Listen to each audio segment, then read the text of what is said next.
Wow, we're going to be hitting with some hard topics today. Yep. Especially starting out from Raw. Yep. I know it's a little dated, but man. Way too dated. But again, guys, as you guys already as I already mentioned in the last episode, we're trying to catch up. Yeah, I mean, the scheduling being the way it is, I mean, it's finally come to a point where we can start getting back up and running, so I'm ready. All right, Monday Night Raw. Let's get into it. Monday Night Raw, October 20th. Yep. So we had a promo starting out the night. It was Braun Breaker, Bronson Reed, Paul Heyman. Yep. They were discussing what was going on for the reason why they turned on Seth Rollins.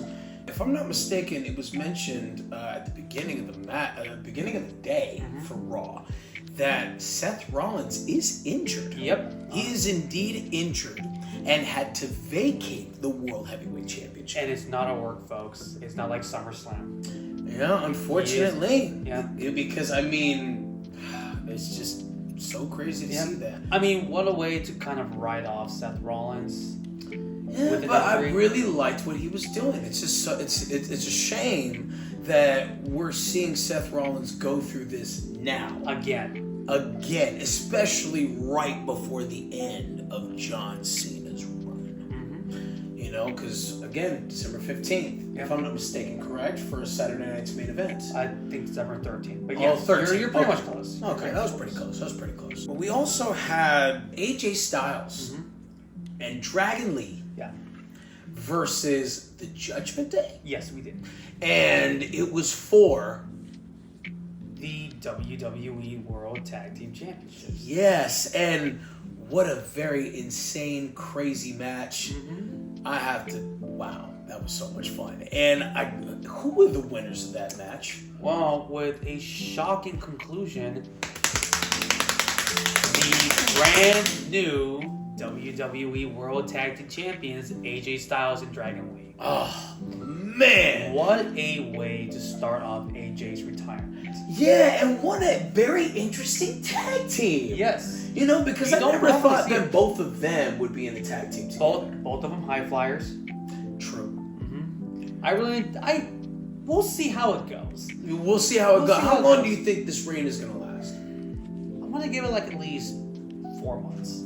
Give them like a solid 4-month reign, and then see one of them butting heads with the other.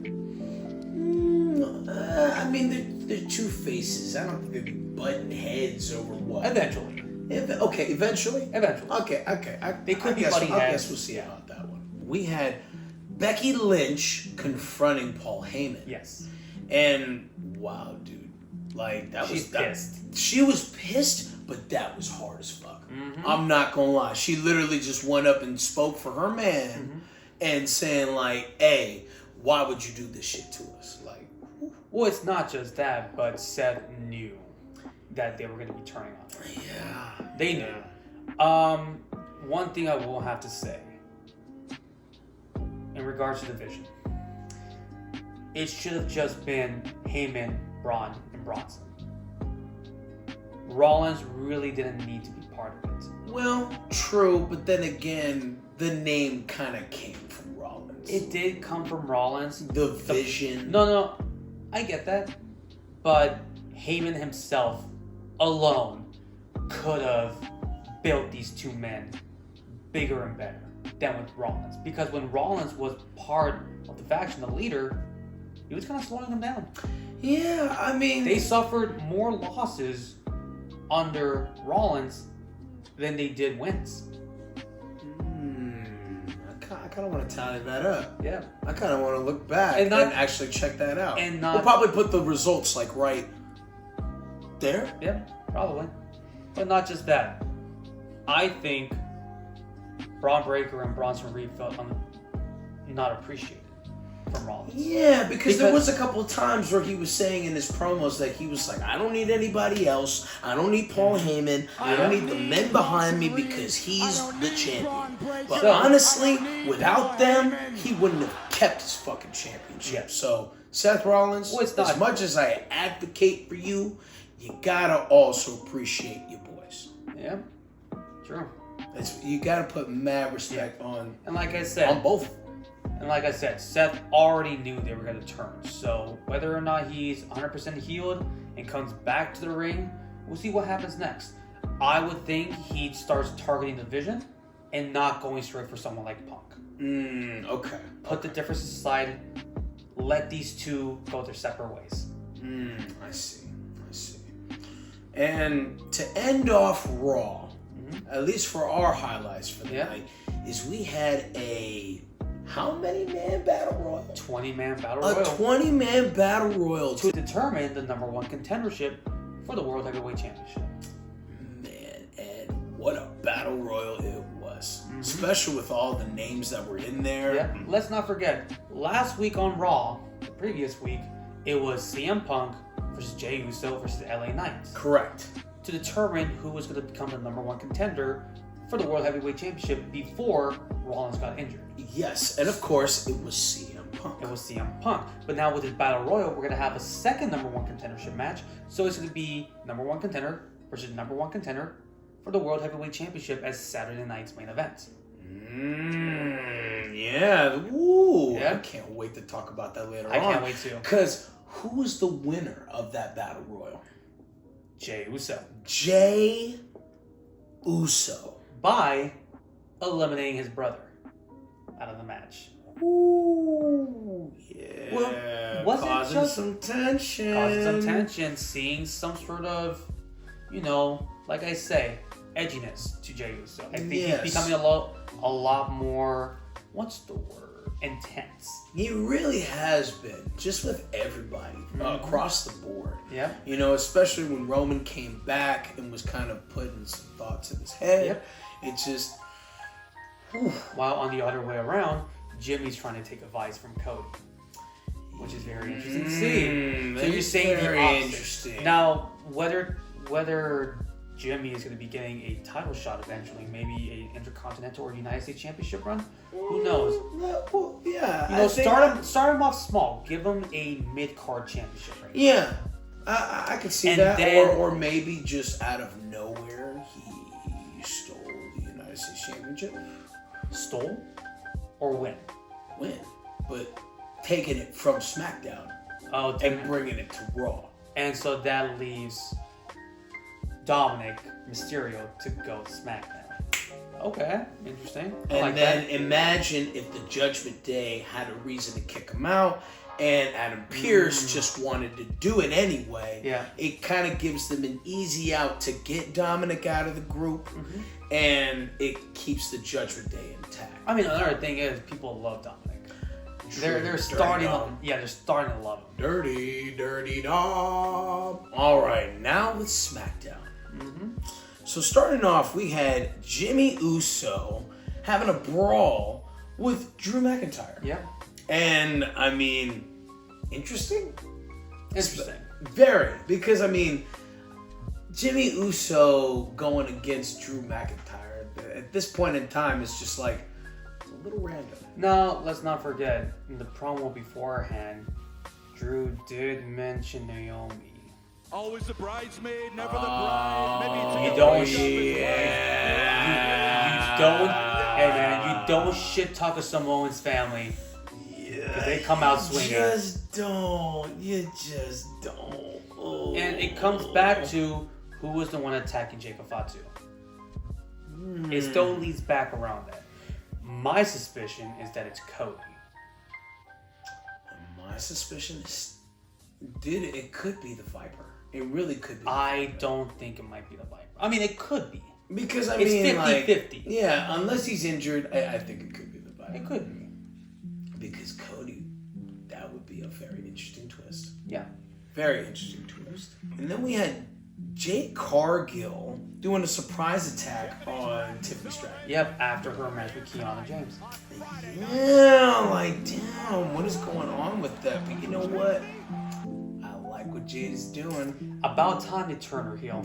I don't know if you guys have noticed, but over here on the set, what's very interesting is we have a Jade Cargill from AEW. She was a TBS champion. Yes, she was.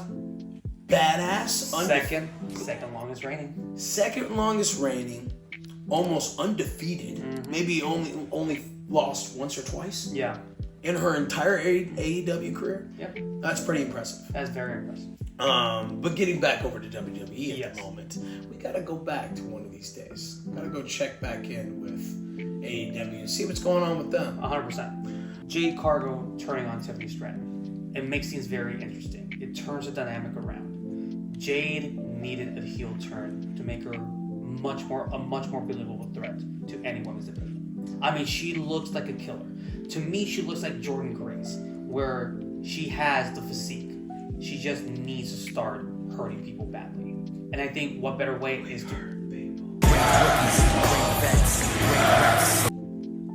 What better way to do so?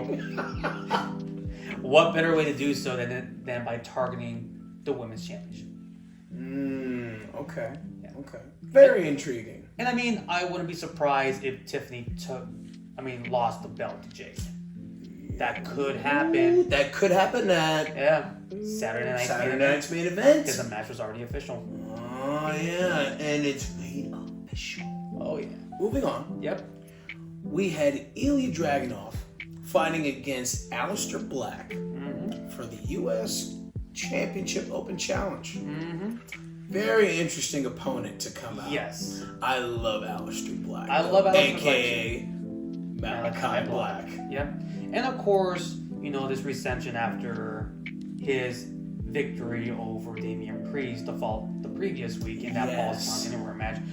We're seeing a darker side of Zelina Vega too. We're seeing that cocky heel persona that honestly works better for her than the babyface. Yeah, I like the new look. I like the vibe of her. And real quick, who was the winner of that match? Of course, Ilya Dragunov retaining. Yes, and due to interference by Damian Priest. Yes. Oh man. If only it was a champion again. If only. But I mean, better like next year, hopefully. Yeah, next year maybe. Maybe. It depends on how his storylines are going, especially because he only has one right now with Aleister Black. Yeah, I'm just surprised that the feud with Aleister Black is still going. I honestly assumed that the Falls Count Anywhere match was going to be it. That was going to be the rubber match, and they're going to go to separate ways. It looks like they're still going on, which, whether I like it or not, I'm not really sure. It's all a matter of... I guess we'll just have to see the story unfold. To close out SmackDown for the night, there's Drew McIntyre versus Jimmy Uso in a no DQ match. Yep. No disqualification. You could use weapons, anything you want. That match was brutal. Very brutal. You knew that Jimmy was out to beat his ass. Yeah, but unfortunately... Drew was the dominant man. Yes, he was. Yes, he was. I mean, Drew McIntyre is a monster. This dude has beaten the likes of... Cody Rhodes. Cody Rhodes. He has pinned him before. He's pinned him, but not only that, he's destroyed the man. Yep. Through an announce table. Not just Cody, he's also dominated against Seth Rollins. True. He's dominated against Brock Lesnar. Now that's a name I would like to hear more of since he's back. We're not going to keep talking about him, okay? We're just going to keep moving on. Yeah, we'll keep moving on. To close out the night tonight, we're going to be talking about Halloween Havoc. Yep. NXT Halloween Havoc. To start Halloween Havoc, we had Javon Evans and Leon Slater versus Mr. Iguana and La Barca. Yep. Ooh, I like the whole AAA, NXT, and TNA. Oh, yeah. Yeah, you got the triple crossover going on. And what did you think about that match? What can I say? Javon Evans and Leon Slater always pull off a great match. True. I think it showcases Mr. Iguana and La Barca pretty well. I mean, I'm really liking Mr. Iguana. Yeah, I hope there's a Mr. Iguana figure one day. Please come out. Please. I mean, it gives fans of WWE an introduction to AAA wrestlers. I mean, a lot of people don't know who they are, so it's a great way to introduce them. That's very true. Just like how SmackDown they introduced Mr. Iguana and Psycho Clown, who was already getting more and more over. True. And who was the winner of this match? Javon Evans and Leon Slater. Yeah, that was a great finish. Great match. And they, like I said, Javon Evans, Leon Slater, doesn't matter where you put them. Main event, mid-card, opening, they're always going to have a great match, no matter what. On to the next match. It was a Dia de los Muertos match for the NXT North American Championship, or, as I like to say it, the NXT Canadian Championship. Ethan Page defending his championship against El Hijo de Dr. Wagner in a Dia de los Muertos match. It is a anything goes match. I like it. It's basically just a hardcore match with a Day of the Dead theme. It looked pretty bad. Simply put it, Bloodline rules. Yeah, it looked really good. It looked really good. And who was the winner of that match? Ethan Page, of course. He got busted open. Yeah, I mean they're just adding a little more color to each of their shows. I love that. Like I feel like it's interesting with WWE because I feel like they throw color in there, but not as much as AEW does. Because AEW sometimes will just overwhelm you with just too much blood, where it just kind of oversaturates what you're watching. It depends. Sometimes it really sometimes it's really the case blood by case. Sometimes the blood in AEW really helps elevate the match. Sometimes it's just too much. Yeah. Especially if you use it in the same show or same event over and over and over again. Yes. Case in point, back at Revolution, the one match that I can recall that used blood for any of the matches, well, actually no, two of them.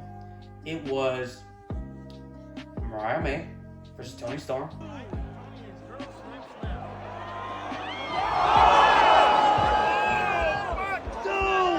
Bro, this is fucking nuts, dude. Sebastian, tell us, what is going on right now? Look at the screen. Hollywood ending match, and then Will Ospreay versus Kyle Fletcher.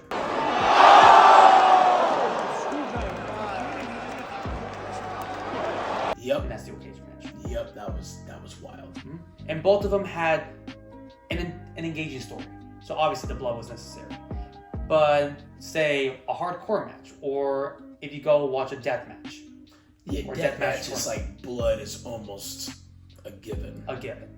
Which, case in point, it's not going to be my cup of tea on anyways. Got you.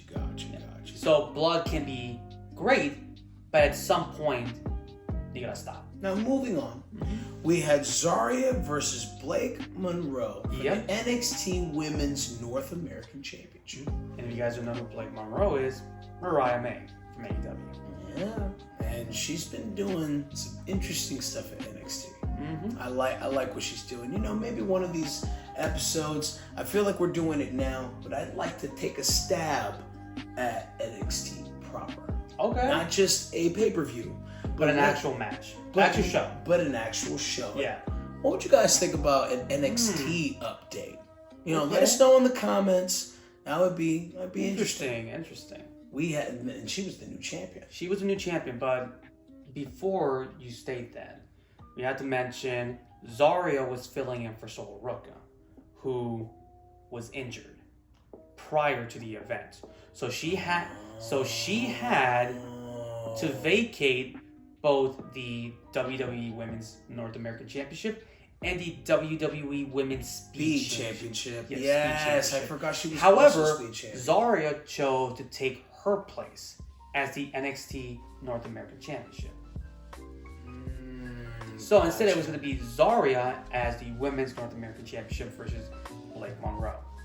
And of course, Blake Monroe won the match, becoming the new NXT Women's North American Championship. Exactly.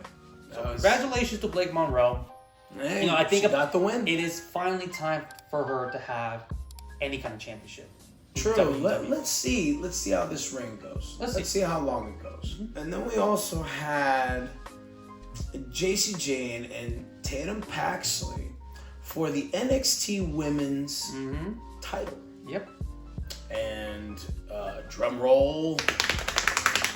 The new NXT Women's Champion is Tatum Paxley. Oh yeah. Congratulations to Tatum Paxley. I mean, she honestly deserved it. She won a battle royal to become the #1 contendership. I mean, she defeated the likes of, who was it? Jordan Grace. I like Jordan Grace. I love Jordan Grace too. Who else was in the match? I'm trying to figure it out. I think it might have been Jakara Jackson. Who else won the match? Lonnie Jordan. I believe so as well. Damn. Some good ones. Some really good ones. Next on Halloween Havoc, Mm-hmm. the Hardy Boys The Broken Hardys. versus Dark State Dark State. for the NXT Tag Team Championships. And not just any match. Not just any standard tag team match. It was a broken rules match. Ooh. So, basically just like the Day of the Dead match. Anything goes. Anything goes. I love this match. It was a car wreck. It reminded me a lot of Full Metal Mayhem from TNA. I mean, just tables, ladders, chairs, anything you could find inside that ring that you can use to your own advantage. And of course, Dark State beat the Hardys to become the NXT Tag Team Champions. No. They haven't lost their TNA Tag Team Championship I yet. know, but I like them as the double champions, bro. I will say this. I will say this. It kind of doesn't make a lot of sense for Dark State to lose the championship from the Hardys and for them to win it back from the Hardys. But I kind of also get why they did that. They wanted to build up Dark State as that big heel factor in NXT. Yeah, true. Because I heard a lot of people saying that this was Shield 2.0. It could have been. I agree with that. Yeah, I guess that was what they were trying to go with. Yeah. To close out Halloween Havoc, Ricky Saints versus Trick Williams for the NXT Championship. Great match. I love the build-up. Great match. I love the build-up going into Halloween And Havoc. Ricky Saints, oh my god, dude. One of the best promos. Ricky Saints, if you guys don't know who he is, he was Ricky Starks in AEW. What was it? The Revolution. Yeah, Revolution. It's televised. He really carries himself on television, on his own, without the likes of Cody on his side, without the likes of MJF on his side. I mean, to be frankly honest, I like him doing the work on his own. I mean, he looks like he fits as that NXT champion, which is the great part. Yeah, and I can't wait to see what he would look like in the main roster. Ooh, maybe he goes for a mid-card championship first, and then he'll go for the top championship. If he showed up at the U.S. Title Open, That would be interesting. You know, have an NXT champion versus United States champion situation. I mean, that's what they did with Kevin Owens back in 2015. When he was NXT champion, he challenged Cena for the championship. Wow. That is amazing. Yeah. Well, folks, thank you so much for joining us tonight.